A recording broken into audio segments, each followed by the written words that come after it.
Hello, hello, hello. Welcome, welcome, welcome. Good morning, good afternoon, good evening, wherever you may be. Welcome back to my channel, my Loverlies. If you've never been here before, thank you so much for clicking on my video. I am so very happy you found me. I do so hope that you will like and subscribe before you leave. Become part of the Mama family. Mama's got your back, at least where makeup's concerned anyway, and definitely when that makeup's cheap. Today is the second episode, the second video in my new series, True Love Tuesdays. Today we're going to be talking about Paris and Helen of Troy. This is one of those love stories that is just completely and totally captivating. There have been countless movies and countless stories and books written about this love story. I feel like it is the quintessential love story about predestined and just like forbidden love. It really is just a really, really beautiful story. It also goes to show you how selfish love can make you sometimes. It really can make you do very, very stupid things. This story, it falls somewhere between truth and myth. Parts of it are true and parts of it are not.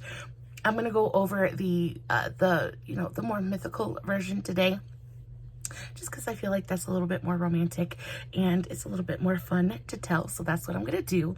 We're going to be doing this eye look today while we do it. This is actually a challenge look for one of the Facebook groups that I'm in. So I figured I would just kind of kill two birds with one stone. This is what she looks like. It's actually a really, really pretty eye look. Very graphic and very kind of futuristic. I don't know, I kind of like the juxtaposition of a super, modern look with a very, very like old school kind of love story. So I'm here for it. I'll be using the Morphe Fierce by Nature palette today. This is actually one of my favorite Morphe palettes. I love this thing so much. It's a big clunky palette. I'm not a huge fan of the packaging, but I love the color story in here. I'm going to be using only a couple of shadows in here, really. The first of which is going to be this one. I don't have the little slip that has the names on it, but I'm going to be using this shade right here. I'm also going to be using this really beautiful deep red right here, and then a little bit of this kind of pinky, peachy toned one right here. Really just three shadows. It's not a super involved eye look, but you guys know that's what I'm all about. I love high impact, low effort eye looks. My thing. It's like my jam. So guys, sit back, relax, grab your makeup, grab you a cup of coffee or a big old glass of sweet tea. I will be drinking sweet tea because I'm going to be talking a lot and I got to keep the whistle wet. But we're going to do this eye look and we're going to sit here and listen to a very beautiful, very, very romantic love story. Going in, let me just get the eye started. I already have my eyeshadow primer on. I used my NYX Ultimate Shadow and Liner Primer. I am so close to being out of this. I'm just so stoked. So I'm going to be opening a fresh tube of something super soon. There is nothing better to me than opening up a fresh tube of like a brand new product. It's just, it's so good. I'm going to take my Dew Color 09. It is a medium-sized fluffy blending brush, and I'm going to dip it into that kind of tan shade. These show up a little bit darker on the eye than they appear in the pan, so just be careful when you're using this palette. I'm just going to take that on this medium-sized fluffy blending brush and just kind of blend this up underneath my brow and in my transition area. So a little bit of backstory on Paris and Helen. Paris was the Prince of Troy. He was said, I say that quite often, but he was said to have been absolutely such a handsome man. If a man could be beautiful, Paris was that. Beautiful man. And not only was he a very beautiful man, but he was a very well-dressed man. You gotta think he was a prince. He grew up in the palace. He grew up with, he was a rich boy, and he was beautiful and knew that he was beautiful and enjoyed enjoyed expressing himself through fashion. So he's a very, very well-dressed man. Helen of Troy is the most beautiful woman in the world. They call her the face that launched 1,000 ships for a reason. Absolutely drop dead gorgeous, beautiful, stunning perfection of a female. And at this point, when the story begins, she was actually married. So when Paris and Helen met, she was actually married to a king, a Greek king named Menelaus. And he was the king of Sparta. Helen came from Sparta. Prince Paris came from Troy. So these two they're not very, very far apart. She is untouchable. She's married. She is the queen of Sparta, and her king, her husband, is a very well-renowned warrior king, and definitely not something that most people, definitely not someone that most people would mess around with. He's the king of Sparta, guys. Like, Sparta is, renowned for being this big, kind of powerhouse when it comes to warriors and things of that nature.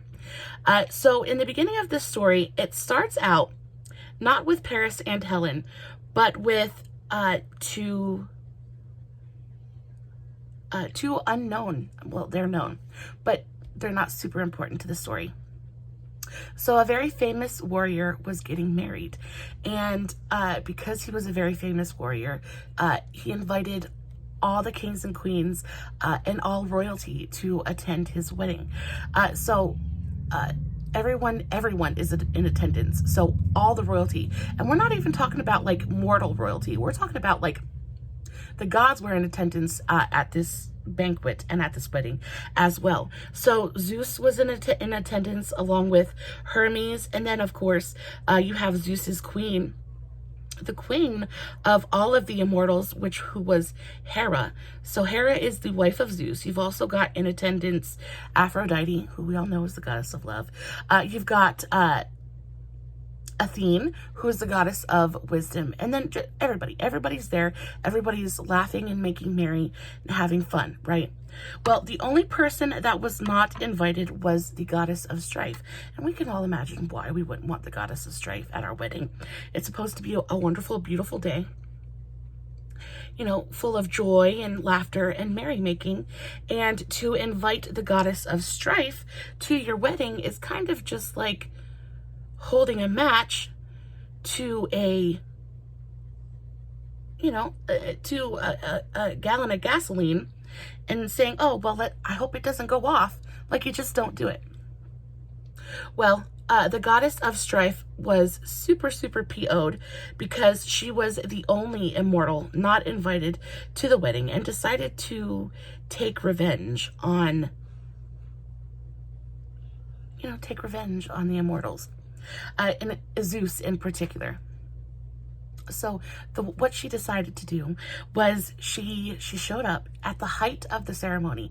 So after the wedding, everyone is sitting down and eating and enjoying their food, enjoying the party. And the goddess of strife poofs in, and with her, she carries one apple. Now, she finds a server and hands this apple on a silver tray to this server and tells her to take it to this table, right? Well, before she puts the apple down on the silver tray, she writes on the apple, "For the fairest of them all." Okay. Now, have we heard this before? It sounds very similar to what we've heard in Snow White. I think a lot of these older stories have so much in common. I think not even just now, but even like since the beginning of humankind, I think there has been such an importance placed on beauty. It's astounding. The more beautiful a woman has, the more beautiful a woman is, the more value she has. But it holds true then and now.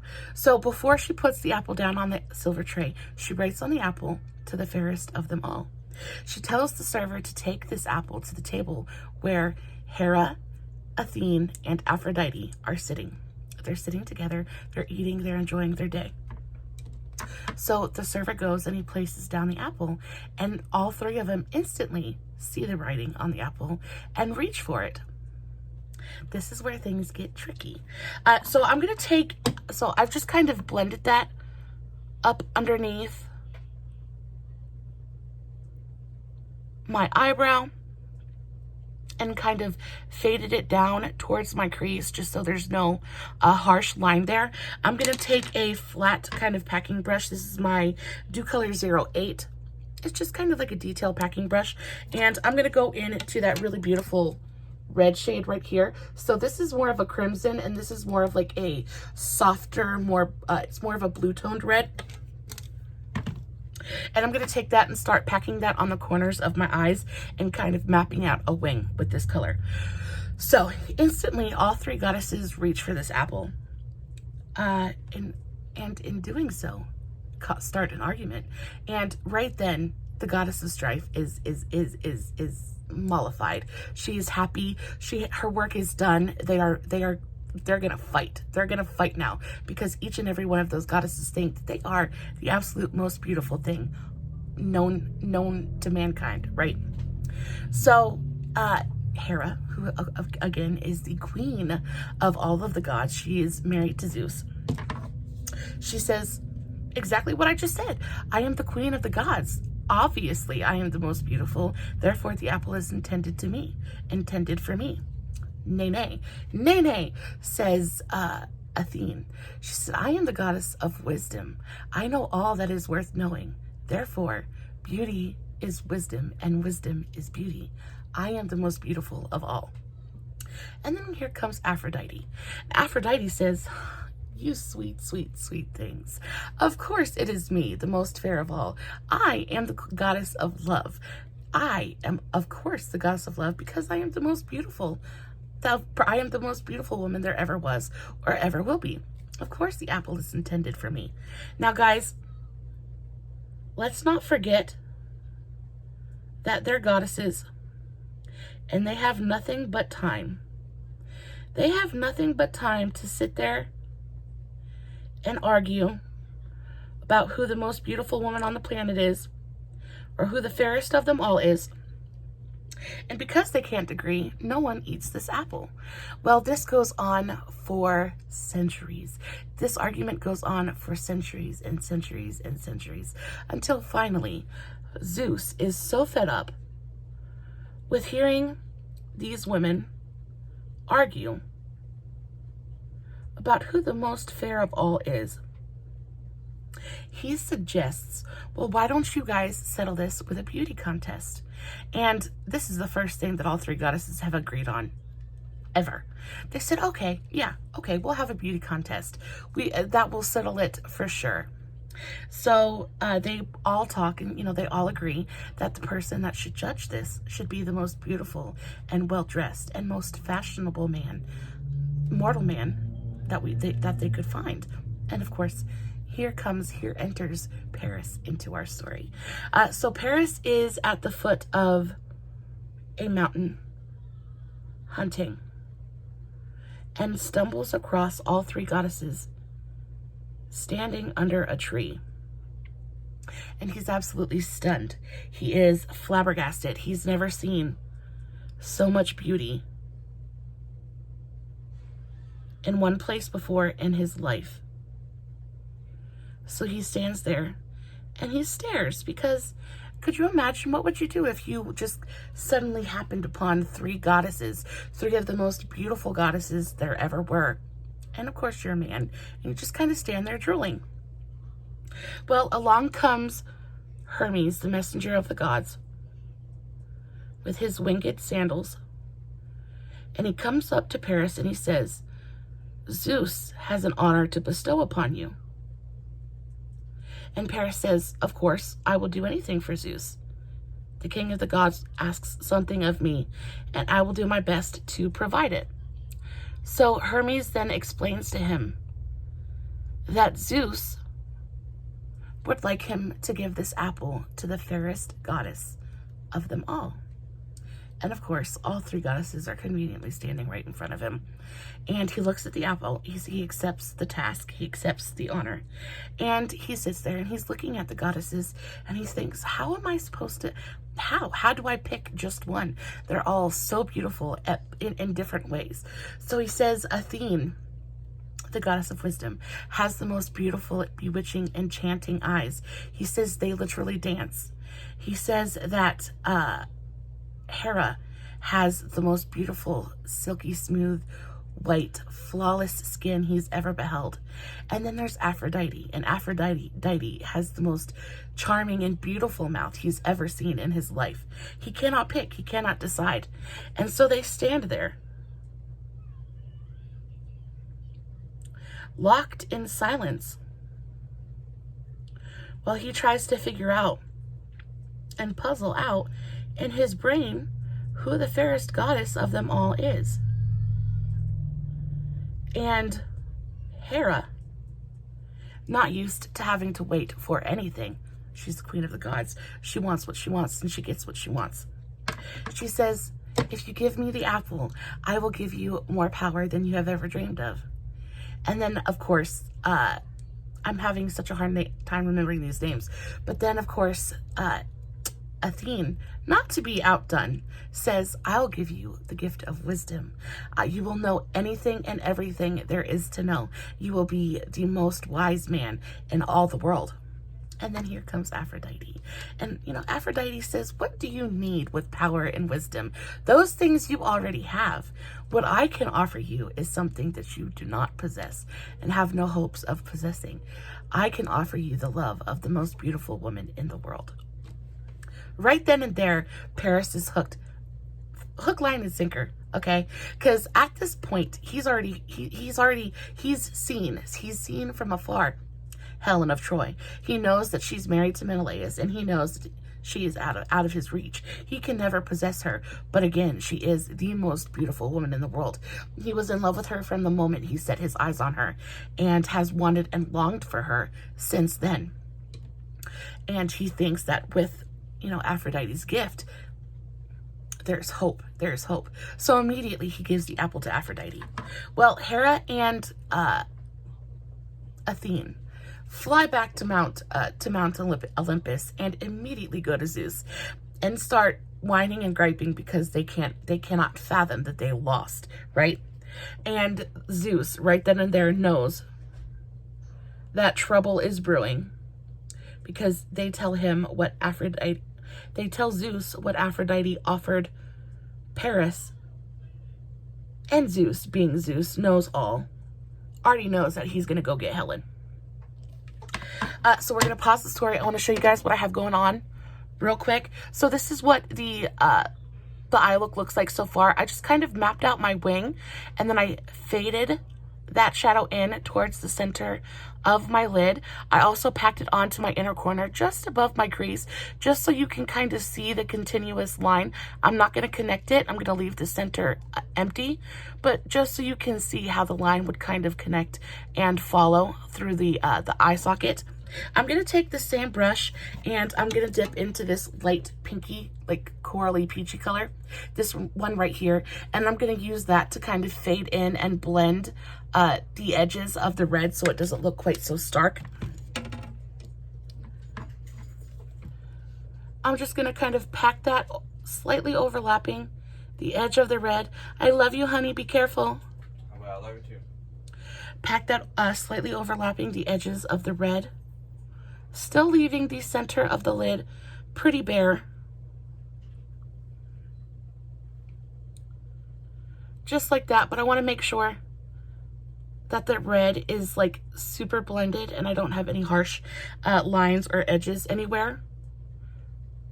And this pink, this peachy color really blends so beautifully with the red. I swear, people give Morphe eyeshadows so much flack. I mean, and for good reason, because sometimes they're absolutely atrocious. But I tell you what, when they get a formula right and when they do it right, they do it right. I really enjoy this this palette and this formula quite a bit. So I just kind of blended those out. You see how easily that kind of blended together? Everything looks nice and smooth. And we're ready to go. So now I'm going to take a black eyeliner. I'm just going to use my NYX one. This is my NYX Epic Ink Liner, just in the shade black. And I'm going to kind of create a little bit of a line on my inner corner and trace the line of my wing. Okay, so Zeus knows there's trouble a brewing. So what does Paris do the minute he's done with his obligations to the goddesses, and the minute he's been awarded his prize? Paris sets sail for Sparta. Paris is accepted and welcomed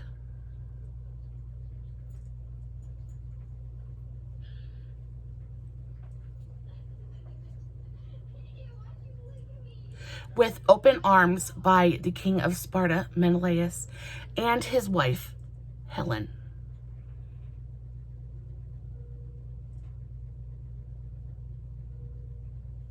He is invited into the palace where they hold. So I've just kind of made a line following the curve on the inner portion, and then I'm going to trace the outline of the wing. So Menelaus and Helen, they hold a feast in honor of his visit. And the minute Paris sees Helen, Helen says, husband, she's talking to Menelaus, husband, shall we play a game? Can I guess who our visitor is? And Menelaus, who dotes on his wife and is completely in love with his wife, humors her and says, yes, can you guess who it is? She says, I've heard tell of a man of great beauty with impeccable fashion taste, or impeccable taste, who dresses fashionably. And he would be, and she says, I guess that this is Paris of Troy. Prince Paris of Troy. Menelaus, of course, says, yes, you are correct. And Paris looks at her with all the longing in the world and nods to her. Well, later that night, at the feast that Menelaus so graciously holds for Prince Paris, I cannot do eyeliner and talk at the same time.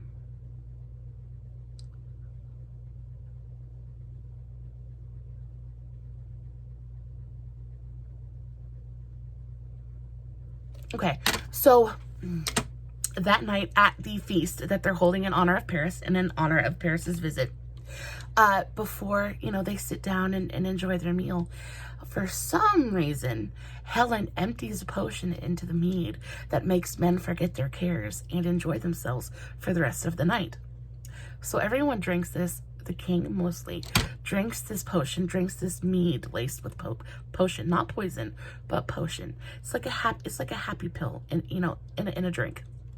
So he takes this and, enjoys himself for the rest of the evening. He walks off to go talk to his general about battles and sits there and has a very long conversation and laughs and enjoys himself. Indeed, he continues to make merry. Well, as soon as the king is out of earshot, Paris looks at Helen and begs her. He begs her to meet him in the orchard underneath the palace walls, and so that they can run away, and he will take her back to Troy, which is the most beautiful and sparkling city in the world. And because Aphrodite has willed it so, Helen agrees. So that night they meet up, and Paris takes her and sails back to Troy. Well, the next morning, I'm trying to finish this.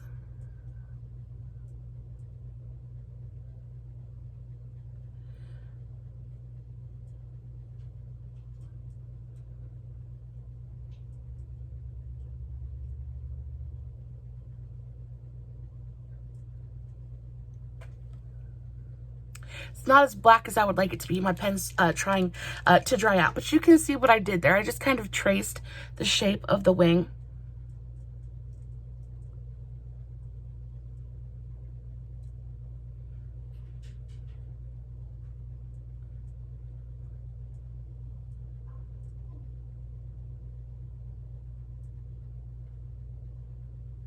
There we go. Nice and black. Just to give it a little bit of definition and kind of outline things just a little bit. And then for the center, because we're very, very close to being finished, for the center, I'm going to go into a different palette. I'm going to go into this Okalan Euphoria palette. I got this off of wanderlustbeauty.com. I think I paid like 10 bucks for this palette, but it's full of really beautiful glitters, and they stick so well to the eye. I'm going to take a flat packing brush. This is a Shop Miss A brush. It's the AOA E122, very thin, flat packing brush, and I'm going to go into this orange shade right here and just start packing that onto the center of my lid, kind of bringing it up a little bit past my crease. So Paris and Helen run away, sail away together. And the next morning, Menelaus wakes up and discovers that not only is Paris gone, but he's kidnapped his wife. Now, at this point, he doesn't know what's going on. He doesn't know why Helen left, because all he knows is that they've had a happy relationship. She's been happy with him. He loves his wife, and his wife loves him. He doesn't understand why she would just run away. So he believes that Paris has kidnapped his wife, and he goes into a rage. He starts throwing things. He starts punching walls. He basically loses his mind. I mean, how would you behave? How would you act if you thought someone had kidnapped your wife? I mean, you'd lose your shit. Like, I would, you know? So that's what he does. And then the very next thing he does is he goes and he sees his big brother. Now, his big brother is a king as well. His big brother is the king of a very large Greek nation, and his name is Agamemnon. He tells his brother, I don't know what to do. My wife has been kidnapped. I cannot bear to be cuckolded like this. I cannot bear the shame. And, you know, big brother, he's older, he's wiser. He says, okay, well, let's find out what happened. We'll send a messenger to Troy to retrieve the queen. If we don't have to go to war, then we won't go to war. Maybe Paris will see the error of his ways and we can get our queen back. So that's what they do. They send a messenger to Troy to retrieve the queen. But the queen, still being under Aphrodite's spell, refuses to leave. And Paris, who is still so besotted and finally is in possession of the woman that he's longed for and dreamed of for so long, he's not going to let her go. No, she's mine, she's staying, and that's the end of it. Well, and so this begins the Trojan War. So when the messenger returns and tells Menelaus and Agamemnon that, no, Helen is not coming home, she has no interest in going back to Sparta, Agamemnon and Menelaus gather all the kings of Greece. So they amass the biggest army that's ever been known, the biggest army to ever exist. Every king, every kingdom, every country in Greece, everybody piles together, and all of the warriors and all of their ships are all compiled together, and they set sail for Troy. Now, when it's said that she's the face that launched 1,000 ships, that's what happened. They gathered all of their resources, all of the kingdoms, all of the kings, gathered all of their men, and launched 1,000 ships. 1,000 ships set sail for Troy to go get Helen back. Now, talk and work at the same time. I am just taking, this is my Marc Jacobs eyeliner. It's just a black eyeliner.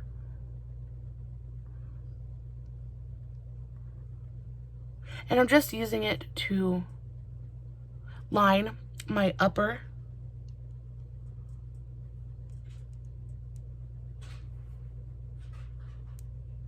and lower waterline, just to kind of define things.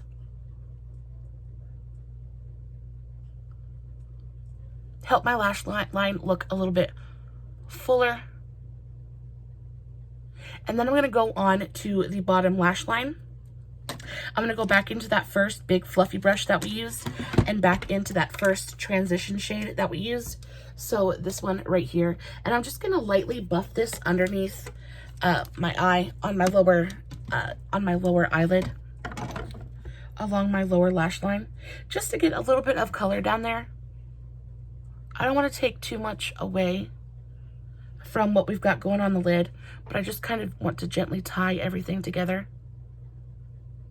So I'm just going to buff a tiny little bit of this right on the lower lash line and fluff it out a touch. Just like that. Just like that. And then we're going to go in with my Maybelline Colossal Curl Bounce Mascara. I'm going to curl my lashes first. I will use my cheapy $1 eyelash curler that I got from Burke's, which works. I love it. Guys, if it ain't broke, don't fix it. And I'm going to apply a nice thick layer of mascara. So, 1,000 ships, captained by Menelaus and Agamemnon, depart for Troy. Now, once they reach Troy,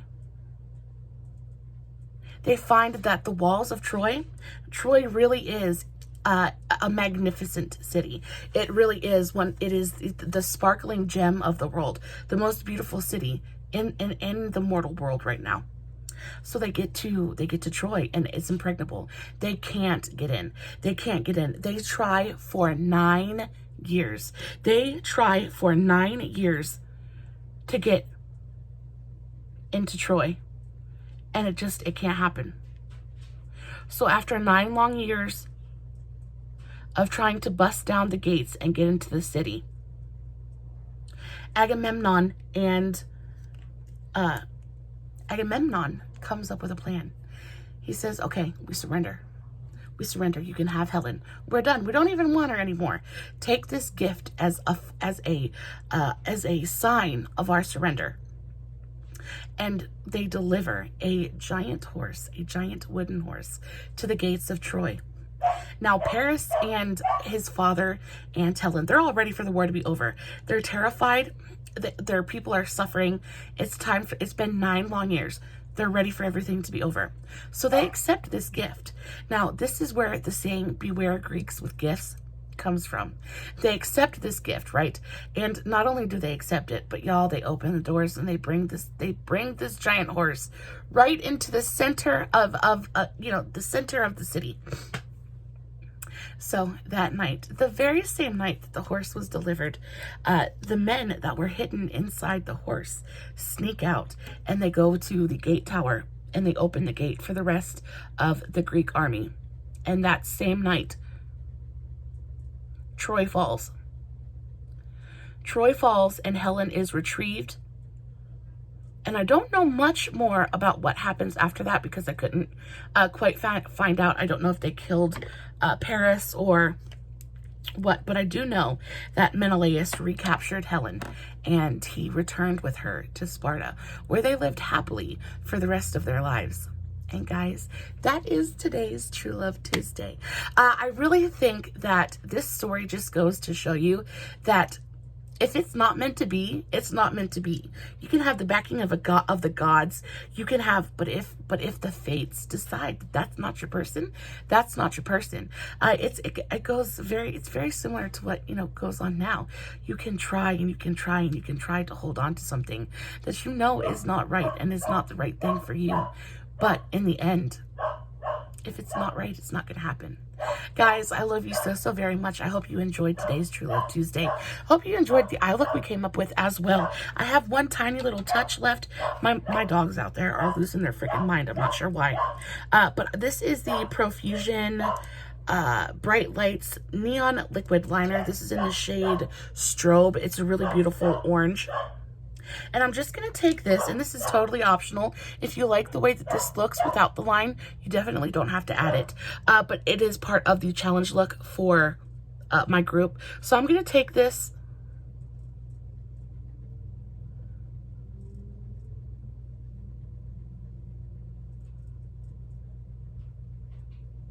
And I'm just going to bring this through.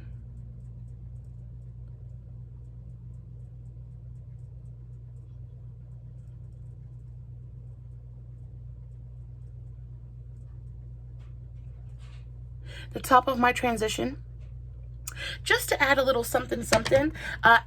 Honestly, if this wasn't part of the challenge look, I would probably omit this little part right here out.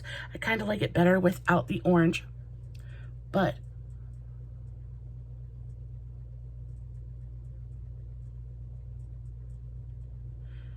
just do